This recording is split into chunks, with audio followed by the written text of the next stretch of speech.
Je suis le colonel Tabaski Diouf, un colonel à la retraite, colonel de gendarmerie à la retraite. Voilà. Donc c'est une rencontre d'information et d'échange. Nous avons voulu rencontrer ceux qui ont décidé d'adhérer à notre initiative Jóg Ngir Sénégal et les sympathisants aussi pour les informer de ce que nous faisons, de nos ambitions, de nos objectifs, hein, et puis récupérer, peut-être prendre des informations venant d'eux. Voilà. Ce qui a été dit, bon, en fait, nous avons rappelé un peu les objectifs de Jóg Ngir Sénégal. ñun soo gisee ñuy xeex pacifiquement dañu bëgg ni nga xam ne noonu lañ yore réew mi ah te mu nekk noo xam ne rafetut mu am ay nit yoo xam ne ay nit yu néew lañ ñoo xam ne ñooy enrichiru ah ñii di am ay milliards ñii di am plusieurs centaines de millions alors que l'écrasante majorité de la population est en train de souffrir donc loolu lañ bëgg mu dakk te en 2000 kiñ fi faloon dafa promettroon ne loolu dina fi jeex en 2012 bon tenirul promesse am ki nga xam ne moom lañ ériloon en 2012 aussi bi mu ñëwee def ne woon yorilin boobu dina jeex malheureusement soppiwut indiwut changement yi nga xam ne moom lañ doon xaar donc ñun li ñu bëgg mooy en 2024 ki nga xam ne moom la ñuy élire mu nekk koo xam ne dafa bëgg réew mi bëgg askan bi nekk un patriote ni tubaab di wax ba nga xam ne su ñëwee lépp lu ñu war a def pour soppi doxalin bi mu mën ko def.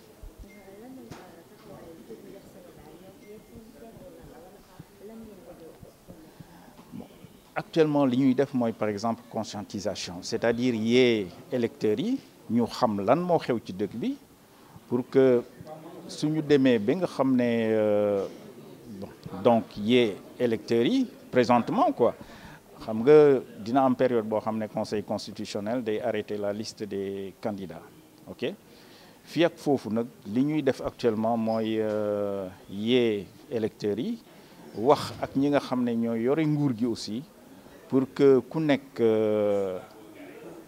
def liggéey bi nga war a def nu mu mën a rafete pour que ñu am li tubaab di wax une élection libre inclusive transparente et paisible c'est-à-dire élection boo xam ne ñëpp ñi war a bokk dañ ciy bokk ah mu nekk élection boo xam ne droit bi askan bi am citoyen yi am pour choisir ku leen neex ñu mën ko respecter et puis mu nem que ay élection aussi yoo xam ne dañ koy def ci dal donc loolu la ñuy wax jëmale ko ci ñi nga xam ne ñoo yore nguur gi maintenant suñu demee ba nga xam ne conseil constitutionnel tànn na ñi nga xam ne ñooy nekk candidat ñooñu la ñuy waxal ñooñu la ñuy saytu seen programme ah lan la ñuy promettre askan bi ñoom lan lañ def ci seen àdduna lan mooy seen personnalité seen caractère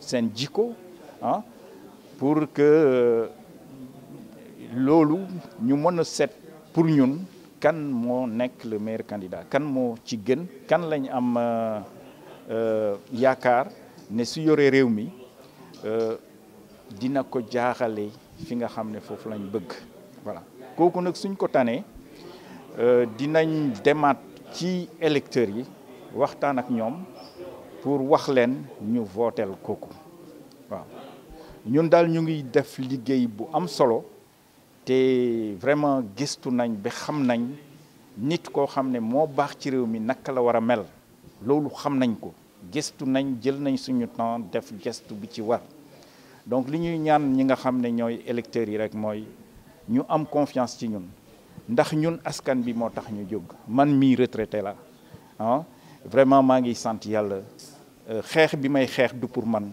ah parce que sant naa yàlla xeex bi may xeex pour suñuy doom suñu doomu doom génération future yi loolu rek moo tax ñuy xeex waaw mais du pour suñu bopp waaw d'ailleurs dañ ko bëgg benn yoon dañu ne ki nga xam ne dañ koy jàppal dañ koy naan laajuñ la dara bëgguñu poste bëgguñu dara waaw li ñu bëgg daal mooy nga nekk ci bopp réew mi doxal ni nga xam ne noonu moo gën a rafet ok choisir nit yoo xam ne ay nit yu valeureux lañ nit yi nga xam ne ñoo gën a ci ñi gën a baax ci réew mi ñooñu lañ bokk pour que ñu mën la jàppale nga yóbbu réew mi ci benn stade boo xam ne difficulté yi nga xam ne moom la population yi di jànkantool mu mën a wàññeeku bu baax ñëpp mën ci gis seen bopp donc loolu mooy vraiment suñu objectif ñun wuutuñu dara ah du suñu bopp moo tax ñuy xeex nit yi ñooy tax ñuy xeex xale yi